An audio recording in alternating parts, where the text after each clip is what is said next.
Welcome to Bonhill Geography. Today we're talking about depositional landforms and the processes that form them.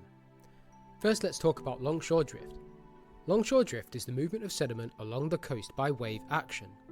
Waves approach the shore at an angle, which carries the sediment up the beach in the swash, then back down in the backwash, creating a zigzag pattern of essentially transportation and deposition. Now remember that the sediment is being deposited because of the friction with the sand on the beach. Now this process is crucial as it contributes to the formation of other coastal features like spits and bars. Longshore drift occurs because the prevailing wind direction causes waves to hit the coast at an oblique angle. This follows prevailing wind direction. The sediment is then moved along the coast in a series of steps, each wave pushing the material a little further along the shore. Now over time, this continuous movement of sediment can lead to significant changes in the coastline, including the extension of beaches and formation of new landforms. Next we have spits. Spits are narrow landforms of sand or shingle that extend from the coast into the sea. They form when longshore drift deposits sediment at a point where the coastline changes direction or at the mouth of a river. Commonly we see these extend from headlands into bays before they can potentially become bars if there's no river behind them. An example of a spit is in the UK called Spurn Head along the Holderness coastline. Now spits often developed a hooked end due to changes in wind direction and wave refraction. Over time, the sheltered area behind the spit can slowly become a salt marsh or a mudflat. This provides a unique habitat for wildlife and can aid in further stabilising the spit's formation. Marram grass plays a vital role in stabilising spits by trapping sand and reducing erosion. Its deep roots help to bind the sand together, making the spit more resistant to wave action and wind erosion. Next we'll move on to bars. These are ridges of sand or shingle that form across the mouth of a bay or between two headlands. As we can see, the main difference here is there's no river behind it to stop it stretching all the way across the headlands by the process of longshore drift. Because longshore drift deposits sediment across a bay, eventually connecting these 2 points of land. Now there are two main different types of bars. We have bay bars and barrier bars.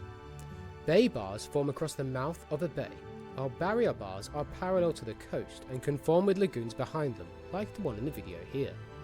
Now these can eventually infill with sediment or dry up, evidence of which we can see towards the edges of the lagoon. However, they can quickly fill back up if there's a storm which goes over the top of the spit.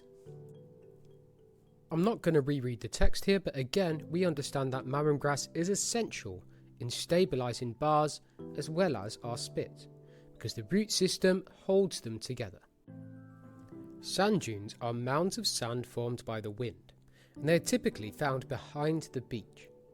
For sand dunes to form, there must be a wide flat beach with abundant supply of sand, otherwise they will not be able to occur. Now this process begins with the saltation, remember the bouncing of sand grains, where wind lifts and bounces sand particles to the back of the beach. Embryo dunes start to form when sand accumulates around obstacles, such as driftwood or vegetation. Now these small dunes are the first stage in dune development, and are the smallest and least stable. As more sand is trapped and the vegetation like marram grass begins to grow, the dunes become more stable and develop into foredunes, which we can see in the video behind. As previously stated, the foredunes are larger and more stable than embryo dunes. The organic content from decomposing marram grass and sea aster, these small flowers in the picture, are adding nutrients to the soil. This allows for larger plants to begin to grow. This increased vegetation further stabilises the sand dune formation. Now between the sand dunes you may find dune slacks. These are low-lying areas that can become quite waterlogged and support a wide range of different plant species. These are important for biodiversity and can host unique plant and animal life. Over time, as more sand accumulates and vegetation continues to grow, these dunes can develop into mature dunes. Mature dunes have high levels of vegetation, including larger plants such as birch and oak trees. These dunes are the most stable and can support a diverse ecosystem. Tombolos are landforms that connect an island to the mainland or another island. They form when longshore drift and wave refraction deposit sediment in a way that links the island to the mainland. Think about it a little bit like a peninsula. However, parts of essentially the path to them will become covered by high tide, so they are not permanently connected to the mainland. Lindisfarne in the UK is a famous example of a tombolo. Now these can create quite unique ecosystems by providing a sheltered environment for marine life and vegetation. Offshore sandbars are submerged or partially exposed ridges of sand or sediment located offshore. Now, an easy way to remember these is this is why primarily lots of areas in the coastline have lighthouses. Less so for rocks, but more for sandbars, because lighthouses could guide them through safely. Now, these form because waves and currents deposit sediment in shallow water, which forms bars parallel to the coast. Offshore sandbars protect the coastline by dissipating wave energy. They can act as natural breakwaters, which reduce the impact of waves on the shore and can also help to prevent coastal erosion. This is why lots of hard engineering schemes commonly associate themselves with having offshore breakwaters, which are large lines of rocks placed out inside a bay. While marram grass is not typically found on offshore bars, other forms of vegetation or marine life can contribute to their stability. Seagrasses and algae, for example, can help to build and bind sediment and create a more stable environment for them to remain a consistent landform. Lastly, we'll talk about the different types of beach material, whether a beach is sand or pebbles. Now this can depend on several factors, including the local geology of the area, that's rock type, wave energy and the shape of the coastline itself. Pebble beaches are typically found in areas with high wave energy. These strong waves and currents are capable of carrying away finer particles like sand, leaving behind the larger, heavier pebbles and stones. These pebbles often originate from the erosion of nearby cliffs, for example, even contributing to things like rockfall or freeze-fall weathering. We get the idea. For example, the famous pebble beaches along the south coast of the UK are composed of flint derived from the chalk cliffs of Dover.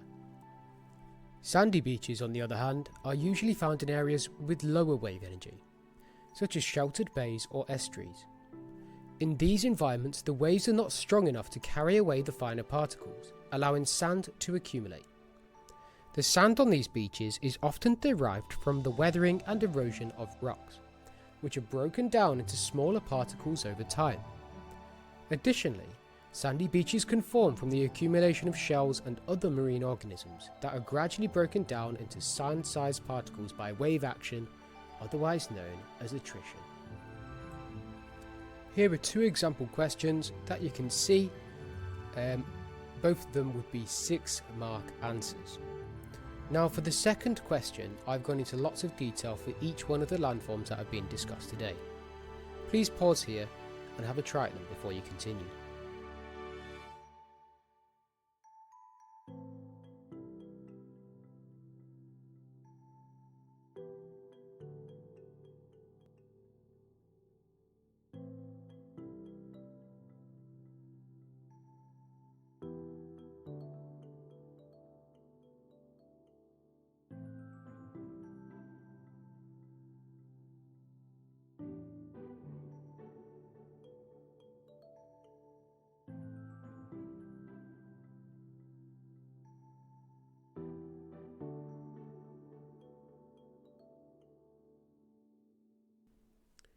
Thank you for watching Bonhill Geography.